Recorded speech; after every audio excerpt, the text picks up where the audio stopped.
Okay, here we are at the lunch table at the Stolzfus household, and we want to show you today a little bit about our bologna. Many years ago we went to the butcher in Pennsylvania and we asked them if they could make us 100% grass-fed bologna without the sugar. Most of the bologna in the stores has 15 pounds of white refined sugar per 100 pounds of meat, and we didn't think that was acceptable. We ended up with a very nice bologna that has only 2.5 pounds of organic sucanat per 100 pounds of meat. We use Celtic sea salt, black pepper, and a few other spices. The bologna can come unsliced in a roll like this, and you can slice it however thick you want it. We cut it in cubes and put it in salad, but we like it sliced thick.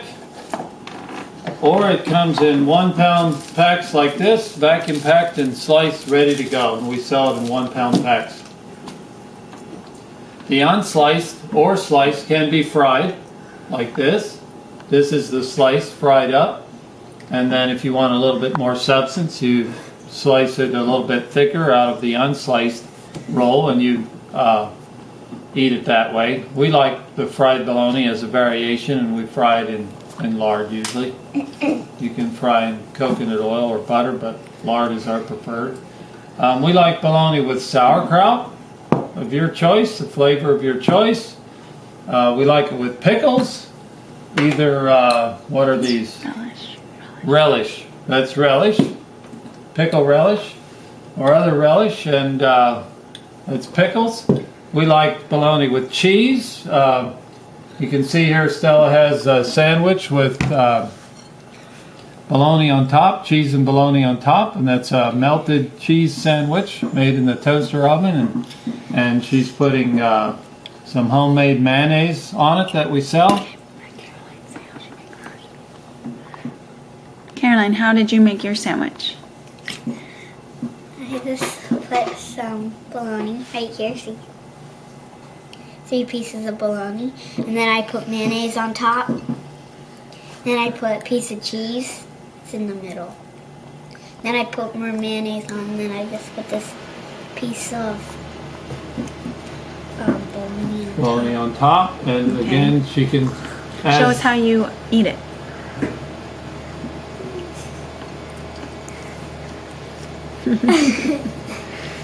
And she could put that on the bread, or she can eat it separately. We eat a lot of sandwiches with just the bologna and cheese. You can add mayonnaise. This is a good road food for a road trip. Lily has another variation, very similar, but we've eaten this bologna with peanut butter, almond butter, you name it. Use your imagination.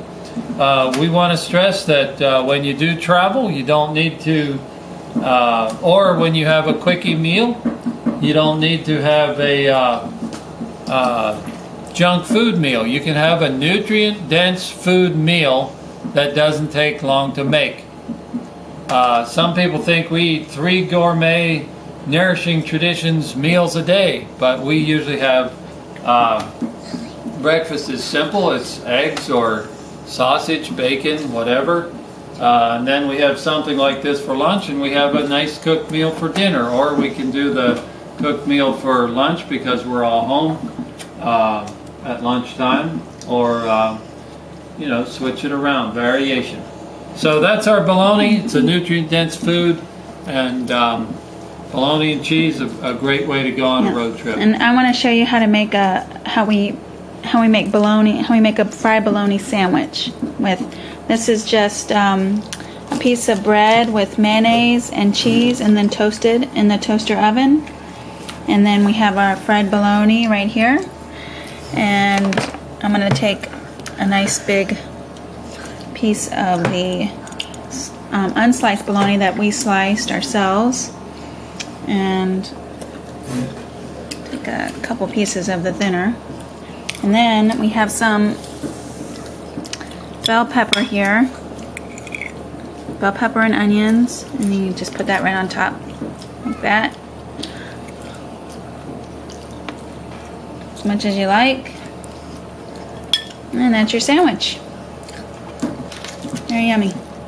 And if it was tomato season, we could put a tomato on that. And that goes, and tomato with fried bologna is very delicious, just like a BLT.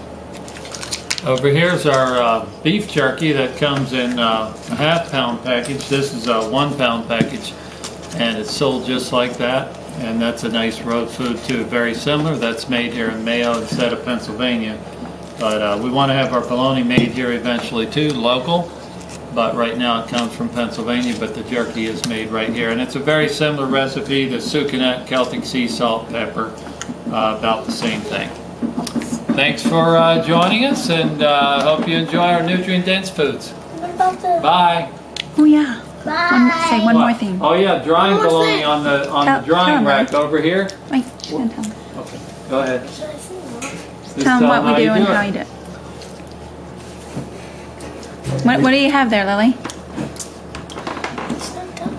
I know. We just Just lay tell 'em how out you the do it. bologna on a rack like that, and before you know it, you have the same thing as jerky, all dried naturally. It takes a day or two, and that's just a variation and something that we enjoy.